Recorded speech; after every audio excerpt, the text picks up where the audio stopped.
Guys, अगर आप किसी बैंक से या किसी एनबीएफसी कंपनी से अपने लिए होम लोन लेने का सोच रहे हैं तो इस वीडियो को प्लीज अंत तक देख लीजिएगा। इस वीडियो में मैं आपके लिए ऐसे 6 पॉइंट बताऊंगा जिन्हें जान करके आप अपने होम लोन पर हजारों रुपए लाखों रुपए बचा सकते हैं। और आप इस वीडियो को देख करके कहेंगे कि भाई मैं बहुत बड़े नुकसान से बच गया, क्योंकि मैंने अभी एक कंपनी से अपने लिए होम लोन लिया तो मुझे क्या क्या वहां पर इशू हुए, मुझे किस किस प्रकार के फालतू के चार्ज लगाए गए जो कि आपको ना लगाए जाएं। इसलिए मैं इस वीडियो बना रहा हूं। चलिए स्टार्ट करते हैं इस वीडियो को और समझते हैं कि कोई भी कंपनी या फिर कोई भी बैंक आपको होम लोन देते समय किस किस प्रकार के चार्ज लगाती है। नमस्कार, मेरा नाम मनीष प्रजापति, आप सभी का एक बार फिर से वेलकम एक न्यू वीडियो में। चैनल पर अगर आप पहली बार आए हैं सब्सक्राइब कर देना, वीडियो पसंद आती है तो एक लाइक जरूर कर देना। तो गाइस, आप किसी भी कंपनी से या किसी भी बैंक से होम लोन लेने के लिए जा रहे हैं तो सबसे पहला आपको ध्यान रखना है लॉगिन फीस का। देखिए, बहुत सारी बैंकें आपसे लॉगिन फीस मांगती हैं। हाँ, कुछ ऐसी बैंकें हैं, कुछ ऐसी कंपनी है जो लॉगिन फीस नहीं लेती हैं या फिर उनका कोई ऑफर चल रहा होता है, लेकिन अधिकांश केस में बैंक या कंपनी आपसे लॉगिन फीस लेगी और ये लॉगिन फीस अलग अलग होती है। 1000-1100 रुपए स्टार्ट होती है और ये 5000 रुपए तक भी जा सकती है। और इससे सबसे बड़ा इशू क्या आता है कि मान लो आपने किसी कंपनी में या किसी बैंक में होम लोन के लिए अप्लाई किया और आपने लॉगिन फीस पे कर दी। अब किसी भी कारण से अगर आपका लोन एप्लीकेशन रिजेक्ट हो गया तो जो आपकी लॉगिन फीस होती है ना, वो वापस नहीं करती है बैंक, वो नॉन रिफंडेबल होती है, मतलब आपका पैसा चला गया। तो अगर आप किसी भी कंपनी में या किसी बैंक में होम लोन लेने के लिए अप्लाई कर रहे हैं तो पहले आप सारी की सारी उसकी एलिजिबिलिटी पूरी देख लीजिएगा।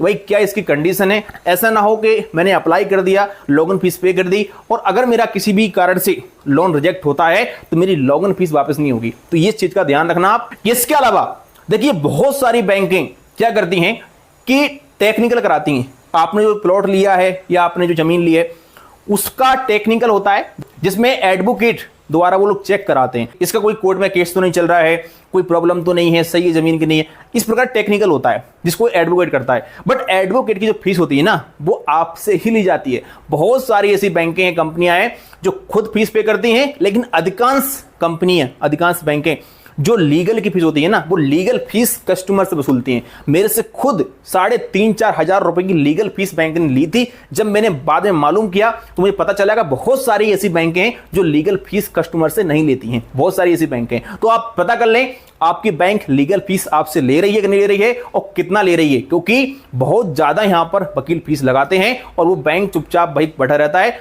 आपसे बोल देता है कितना फीस पे कर दीजिएगा। और इसी प्रकार से टेक्निकल कराती है बैंक। टेक्निकल में क्या होता है कि जो इंजीनियर होता है वो आपकी जमीन का मुआयना करता है, देखता है। तो टेक्निकल का फीस भी बहुत सारी बैंकें कस्टमर से लेती हैं। तो आप ये लीगल और टेक्निकल का फीस अगर दे रहे हैं तो थोड़ा कम करिएगा, उनसे बात करिएगा। इसके अलावा आगे बात करते हैं प्रोसेसिंग फीस की। देखिए, हर लोन पे, लगभग बता रहा हूं मैं आपके लिए, हर किसी लोन पे प्रोसेसिंग फीस लगाती हैं बैंकें। चाहे कोई कंपनी से आप लोन ले रहे हैं, चाहे बैंक से लोन ले रहे हैं, होम लोन हो या पर्सनल लोन हो, सब पे प्रोसेसिंग फीस आजकल लग के आती है। और ये अलग अलग होती है, 1%, 2%, 3%, 5%, ये फीस अलग अलग होती है, लेकिन फीस आपसे ली जाती है। तो अगर आपकी बैंक प्रोसेसिंग फीस आप पे लगा रही है तो आप कोशिश करें कि कम कराएं। देखिए, कई सारी बैंकें अधिक प्रोसेसिंग फीस लगाती हैं, बट जब कस्टमर बात करता है, भाई मना कर देता है कि मैं लोन नहीं ले रहा हूं, तो वो लोग कम भी कर देते हैं। तो आप पता करें, हो सकता है आपके लिए अगर 1% भी कम कर दिया तो लाखों का अंतर आ जाएगा आपके लोन पे। तो आप अपनी कंपनी से या अपनी बैंक से बात करें और कोशिश करें कि कम से कम प्रोसेसिंग फीस पर आप लोन लें। इसके अलावा सबसे बड़ा पॉइंट आता है यहां पर इंश्योरेंस का। देखिए, जब भी कोई व्यक्ति होम लोन लेता है तो कंपनी हो कोई या कोई बैंक हो, भाई उसके लिए अपने पैसे की पहले सुरक्षा करना उसकी जिम्मेदारी होती है। तो वो आपकी जमीन का इंश्योरेंस कराते हैं, चाहे आपका प्लॉट हो उसका इंश्योरेंस कराएंगे। अब इंश्योरेंस में क्या होता है कि वो खुद का ही इंश्योरेंस देते हैं। जैसे आप आईसीआईसीआई बैंक से लोन ले रहे हैं तो आईसीआईसीआई बैंक का खुद का इंश्योरेंस है। एसबीआई से लोन ले रहे हैं, एसबीआई जनरल खुद का इंश्योरेंस है। इसी प्रकार से एचडीएफसी से लोन ले रहे हैं तो एचडीएफसी लाइफ का खुद का इंश्योरेंस है। तो वो लोग भाई अच्छा मोटा पैसा लूटते हैं। तो आपको कोशिश करना है कि या तो आप इंश्योरेंस ले ही ना, और अगर आप ले भी रहे हैं तो आसपास मार्केट में पता कर लें, हो सकता है भाई आपके लिए इंश्योरेंस में लूटा जा रहा हो। जैसे मान लो आपने किसी भी कंपनी से, किसी बैंक से 20 लाख का लोन लिया, अब 20 लाख में हो सकता है आपका 2 लाख का इंश्योरेंस चिपका देंगे वो लोग।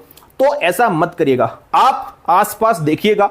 जैसे आप आईसीआईसीआई बैंक से लोन ले रहे हैं होम लोन, तो आप किसी कंपनी से बात करें, एचडीएफसी बैंक में जाएं, वहां पता करें कि मुझे एक होम लोन पर इंश्योरेंस चाहिए।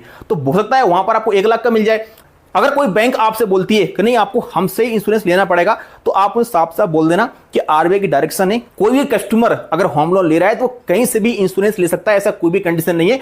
इसके अलावा आप कोशिश करें कि जितना कम से कम इंटरेस्ट रेट पर लोन मिले आप वहां से लोन लें। बहुत सारी कंपनियां क्या है लूटती हैं लोगों को भाई, मतलब हाईएस्ट इंटरेस्ट लगाती हैं, बट आप बात करते हो तो इंटरेस्ट कम भी कर लेती हैं। तो आप इस प्रकार से देखें, जहां कम इंटरेस्ट में आपको लोन मिल रहा है वहां से आप लोन अप्लाई करें।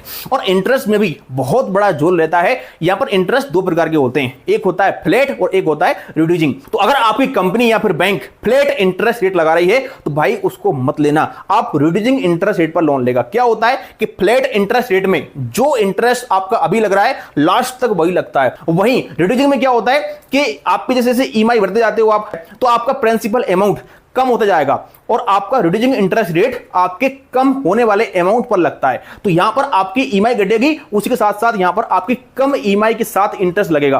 तो यहां पर बहुत बड़ा डिफरेंस आपको मिलेगा इसमें। तो आप ध्यान रखें कि कभी भी आपको फ्लैट इंटरेस्ट रेट पर लोन नहीं लेना है।